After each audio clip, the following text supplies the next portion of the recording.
The madness always started at the third stripe on the crosswalk. I remember exactly when I noticed it. It was a Tuesday, garbage day. The rhythmic clatter of plastic wheels on asphalt usually defines the morning, but this time it was the silence that caught me. I was sitting in my usual spot, second floor bay window, blinds tilted just enough to see out but not in. Coffee black, notepad open. Down on the corner of Elm and Sycamore, old Mr. Henderson was walking his golden retriever, Buster. Henderson is 80, a creature of absolute habit. He steps off the curb at 7:05 a.m. He crosses to the fire hydrant. He loops back. But today, right as his orthopedic shoe hit the white thermoplastic of the third stripe, he stopped. He didn't just pause. He froze, like a video buffering. Then he dropped the leash. The dog whimpered, confused. Henderson's head snapped back, his mouth opening in a silent scream that eventually found its voice. It wasn't a scream of pain. It was a scream of pure, unadulterated rage. He fell to his knees and started clawing at the asphalt, tearing his fingernails against the rough road, shouting about spiders in the concrete. 3 cars honked. A jogger stopped, pulling out her phone to record instead of help. Typical. Then, 10 seconds later, Henderson stopped. He blinked, stood up, dusted off his knees, picked up the leash, and kept walking. Just like that.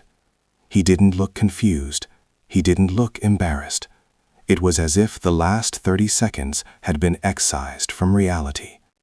But I saw it, and across the street, in the bungalow with the peeling gray paint, I saw the curtains twitch. Arthur saw it too.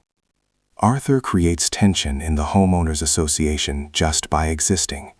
He's the guy who mows his lawn at odd hours, the guy who has too many antennas on his roof, the guy who checks his mail with a level of suspicion usually reserved for bomb disposal units.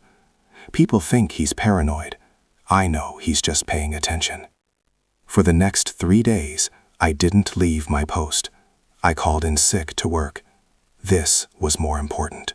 The suburbs are a veneer, a thin layer of drywall over a rotting frame, and I was watching the rot seep through at Elm and Sycamore. Wednesday, 4 p.m., a delivery driver. He steps on the third stripe. He drops a package marked fragile. He starts laughing, a high, hyena-like cackle that made the hair on my arm stand up. He spins in circles, arms wide, embracing an invisible lover. Then, snap. He stops, picks up the box, walks to the porch, delivers it. Thursday, noon. A young mother with a stroller. This one terrified me. She hit the stripe and let go of the stroller. It started to roll toward the dip in the gutter. She didn't chase it. She turned to the stop sign and began arguing with it, accusing the red octagon of stealing her eyes. Arthur was out there for that one. He was ready. As the stroller rolled, Arthur sprinted from his porch, faster than I thought a man of his build could move. He caught the stroller inches from the storm drain. The mother snapped out of it a second later. She looked at Arthur holding her baby, looked at her empty hands, and screamed. Not at the madness, but at Arthur. She thought he was trying to kidnap the kid. She snatched the handle back, threatened to call the cops, and stormed off. Arthur didn't argue. He didn't defend himself. He just stood there, right on the edge of the crosswalk, staring down at the grate of the storm drain. He sniffed the air. He frowned. Then he pulled his shirt up over his nose and backed away slowly. That night, I saw the flashlight beam dancing in his backyard. He was digging something out of his shed. I decided it was time to break protocol. I usually don't engage. I watch. But the frequency was increasing. The duration of the episodes was getting longer. Henderson had screamed for 10 seconds. The delivery guy laughed for 20. The mother had argued with the stop sign for nearly a full minute. I waited until midnight. The streetlights were humming, casting long, skeletal shadows across the lawns. I walked across the street to Arthur's house. I didn't knock. I knew he'd be in the garage. The door was cracked open a few inches. "It's heavier than air," I said to the gap in the door. The shuffling inside stopped. "Come in, Watcher." Arthur's voice rasped. He has nicknames for everyone. I didn't mind mine. I ducked under the door. The garage was a chaotic, organized mess. Maps of the city utility lines were taped to the walls. Geiger counters, air quality monitors, and piles of N95 masks cluttered the workbench. Arthur was hunching over a topographical map of our neighborhood, tracing the elevation lines with a red marker. "You saw the mother today," Arthur said, not looking up. "I saw Henderson and the FedEx guy too," I replied. "What is it? Infrasound? Microwave testing?"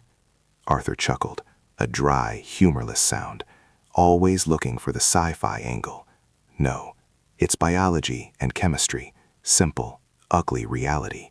He tapped the map. "We are at the lowest point in a 3-mile radius. The drainage system for the new industrial park 3 towns over feeds into the main line that runs right under Elm." He pointed to a highlighted section. "The chemical plant. They process heavy industrial solvents, degreasers, neurotoxic agents." "A leak?" "A fracture," Arthur corrected. I checked the city records. There was a permit pulled for pipe repair 6 months ago, but the work order was never signed off. They patched a hole with duct tape and prayers because digging up the road was too expensive. He turned to me, his eyes wide and bloodshot. "It's a gas, a heavy, colorless, odorless vapor, heavier than oxygen. It seeps up through the storm drain grate when the pressure changes or when the wind dies down. It settles right there." He pointed a trembling finger toward the street. "In the dip of the crosswalk. It sits there like a puddle of invisible water. And when people walk through it, they breathe it," Arthur finished. "High concentration, short-term exposure. It crosses the blood-brain barrier instantly, causes acute, transient psychosis, hallucinations, paranoia, dissociation. Then, as soon as they step out of the cloud and get fresh oxygen, the brain flushes it. The memory centers gloss over the glitch. They don't remember the madness. They just feel a little lightheaded. Why hasn't anyone else noticed? Because nobody watches Watcher. They look at their phones. They look at their feet. They don't see the patterns. But the leak is getting worse. The pressure in the main line is building. The patches are failing." He picked up a sophisticated-looking gas mask from the table. "I took readings this evening. The concentration is spiking. It's not just a puddle anymore. It's becoming a lake. If a car drives through with the windows down, if a group walks through." "The school bus," I said. The realization hit me like a physical blow. The elementary school drop-off. The bus stops at that corner every Friday at 3:15 for the early dismissal. Arthur looked at the clock. It was Friday morning, 1 a.m. "Exactly," he said. "The bus doors open right over the grate. We have to call the police." "I did," Arthur spat. "I called the cops, I called the fire department, I called the EPA. They said they'd send someone out within 7 to 10 business days. They think I'm the crazy guy who complains about 5G towers. They won't come until there are bodies." He shoved a spare respirator into my chest. "I'm going to seal it. Or at least divert it." I went back to my window. I didn't sleep. I watched Arthur work in the shadows. He dragged heavy rubber mats from his garage, trying to cover the grate. He used bags of potting soil to create a berm. But the wind was dead calm. The air was stagnant. I could almost see the distortion in the air, a shimmering heat haze where there shouldn't be heat. Sunrise brought no relief. The air was thick, heavy. The sky was a bruised purple that faded into a sickly gray. By noon, the street was quiet. Too quiet. The birds weren't singing. They knew. Animals always know before we do. At 2:30 p.m., the wind shifted completely. It stopped blowing from the north and settled into a dead calm. The shimmering haze above the grate grew. It wasn't just at the grate anymore. It was spilling over the curb, creeping up the sidewalk toward the bus stop bench. I saw Mrs. Gable, the neighborhood gossip, walk out to get her mail. She didn't even make it to the curb. She hit the edge of the driveway and collapsed, writhing on the ground, clawing at her throat. I grabbed the respirator Arthur gave me and ran downstairs. When I got outside, the silence was broken by a low hiss. It was the sound of the earth exhaling poison. Mrs. Gable was still on the ground, weeping, speaking in tongues. Arthur was already there. He was wearing his mask, a yellow hazmat poncho, and he was carrying a leaf goer. It looked ridiculous. It was the most heroic thing I'd ever seen. He was trying to use the air current to push the gas cloud back toward the drain, to disperse it. "It's not working!" he screamed through his mask, his voice muffled. "The volume is too high. The pipe must have fully ruptured." "The bus!" I shouted, checking my watch. 3:10 p.m. "Arthur, the bus!" We could hear it, the heavy diesel growl of the school bus turning onto Sycamore. It was early. "We have to stop it!" Arthur yelled. "Block the road!" We dragged Mrs. Gable back toward her porch. She was heavy, dead weight, muttering about snakes in the sky. We left her on the grass and ran for the intersection. The bus was 2 blocks away, the yellow behemoth. The gas cloud was visible now, the way hate radiates off asphalt in July. It was like that, but thicker, oily. It was rising waist-high. It covered the entire intersection. Arthur ran into the middle of the street. He waved his arms frantically. "Stop! Stop the bus!" The driver, a heavy-set man named Miller, honked the horn. He didn't slow down. He saw Arthur, the crazy neighborhood guy, standing in the road in a gas mask and a poncho. Miller wasn't going to stop for a lunatic. He was going to ease around him. But easing around him meant driving right over the grate. "He's not stopping," I said, freezing. The fear rooted me. I'm the watcher. I watch. I don't act. That's my rule. Arthur didn't have rules. Arthur dropped the leaf blower. He looked at the bus, then he looked at the drain. He looked at me. "Get back!" he screamed at me. Arthur didn't run away. He ran toward the bus, but not to hit it. He dove. He threw himself directly onto the storm drain grate. He used his body, his poncho, his very existence to plug the source. The bus screeched to a halt 10 feet away. The air brakes hissed, echoing the sound of the leaking gas. Miller opened the door, shouting, "Are you out of your mind, Arthur? Get out of the road!" Arthur didn't move. He was lying flat on the grate, arms spread wide, pressing the rubber mats down with his own weight. The gas was billowing up around him, enveloping him. Then Arthur ripped his mask off. I saw him do it. The strap had caught on the grate's iron bars. He couldn't keep the seal and hold the mat down, so he chose. He chose the seal. He took a breath, a deep, jagged breath of pure, concentrated neurotoxin. For a second, nothing happened. The bus driver was stepping out. The kids were pressing their faces against the windows, laughing at the funny man in the road. Then, Arthur screamed. It wasn't like Henderson's scream. It was a war cry. Arthur stood up, but he didn't step off the grate. He stumped on it. He started fighting the air. He was punching invisible adversaries, dodging blows that weren't there, all while keeping his feet firmly planted on the mats covering the leak. "You shall not pass," he bellowed, his voice cracking. "I see you. I see the gears. I see the machine." He was completely gone.